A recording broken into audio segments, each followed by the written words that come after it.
Welcome to This Week in News, the only weekly news show that covers money, politics, tech, sports, culture, and pigs on the run without making you feel like you're trapped in a cable news fever dream. This show may contain dry humor, mild profanity, and jokes that make group chats awkward. Proceed accordingly. Now let's get into the headlines before they get worse. This week, the stock market hits a new high, a rookie tries to ghost the Jazz, Microsoft finally kills that blue screen of death, all while Donald Trump picked a fight with someone who we think can actually read. I'm Tom Watley, and this is This Week in News. This week, the markets hit an all-time high. The S&P and the Nasdaq both hit new records. One executive noted that investors are riding the momentum and looking for breakouts, but they weren't the only thing rising to new records. So did the U.S. national debt, over $37 trillion and counting. It's nice to know that both Wall Street and the federal government are thriving, just not, together. Jerome Powell was on Capitol Hill testifying this week. He said the Fed is holding interest rates, citing concerns around tariff-fueled inflation and the continued dynamics of President Trump's trade war.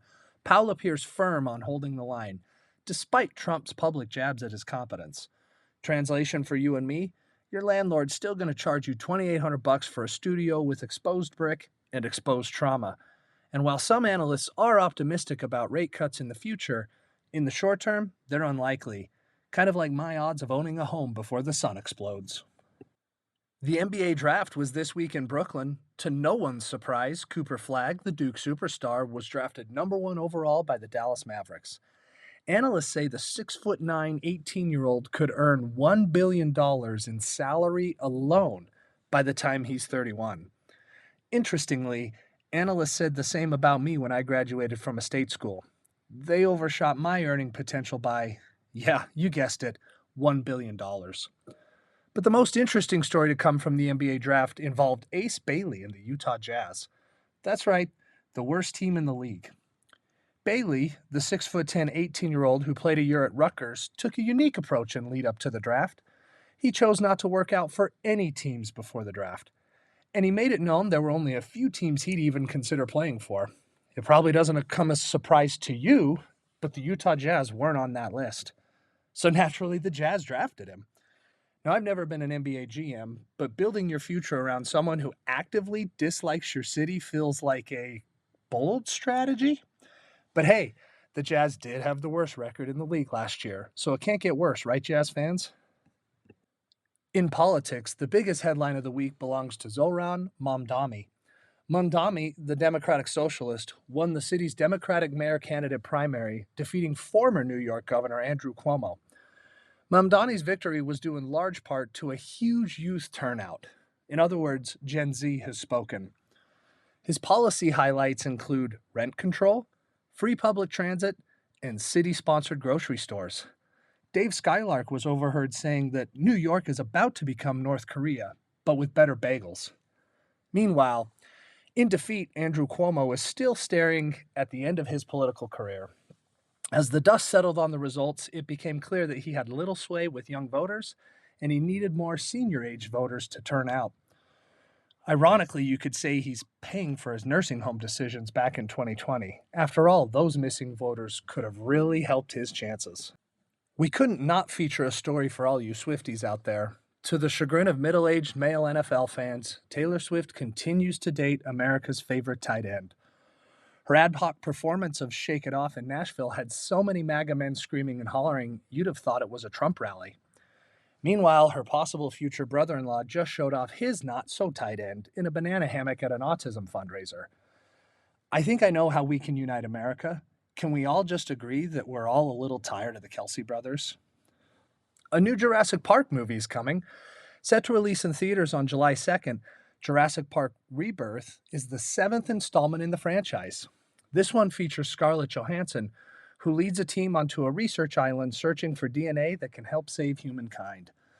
Our early assessment? Nothing says fresh ideas like reanimating something that's been dead since the Cretaceous for a 7th time. It's expected to feature dinosaurs, some form of chaos theory, and another morally ambiguous billionaire. So basically, it's just a documentary about Elon Musk with dinosaurs. In tech, perhaps the greatest news for Gen Xers came from Microsoft this week. PC users around the world can now rejoice at the recent announcement that Microsoft is replacing the blue screen of death. And if you know, you know. But don't worry, now your computer will crash in a sleek, modern font. The progress really is real. Meanwhile, as the discussion around AI and job replacement rages on, we're starting to get glimpses into what the future of corporate America will really look like. In a recent interview, Salesforce CEO Mark Benioff announced that AI now does 50% of their workload, which is wild because that's double the productivity of his middle management team. It's time for our Trump's Truth of the Week, where we share the most interesting Trump post on Truth Social. This week's winner is hands down his beef with AOC. In heated exchanges between the president and the New York representative, Donald Trump said AOC has, quote, no idea what she's talking about, end quote. This is a bold statement from a man who once suggested we nuke hurricanes, and whose idea of a food pyramid is Diet Coke, Big Macs, and spite. And our tweet of the week, because we still don't know what the hell to call a post on X.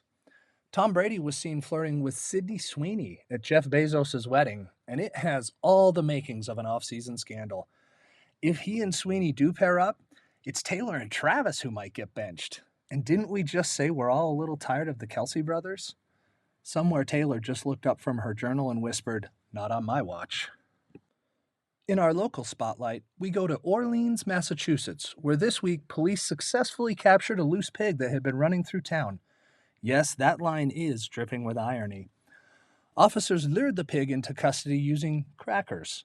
No tasers, no tranquilizers, just a good old-fashioned sleeve of Ritz. No word yet on the pig's charges, but this proves one thing is for certain, that no one, not even a small-town fugitive pig, can resist tasty carbs. Climate change continues to be debated. Meanwhile, the signs are all around us. Texas hit 112 degrees this week. We'll call that toasty. We had tornadoes and severe storms break out along the northern plains, and the air quality out west is getting worse than smoking a Marlboro through a diesel pipe. And wildfire season has just started. But don't you worry, BP has launched a rebrand with a green logo, so we're all saved. Finally, when was the last time you played Monopoly? The famous board game is now over 122 years old.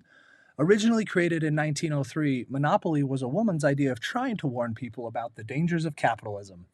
And in classic American fashion, we turned it into a game where you get rewarded for bankrupting your friends. That's it for this week in news.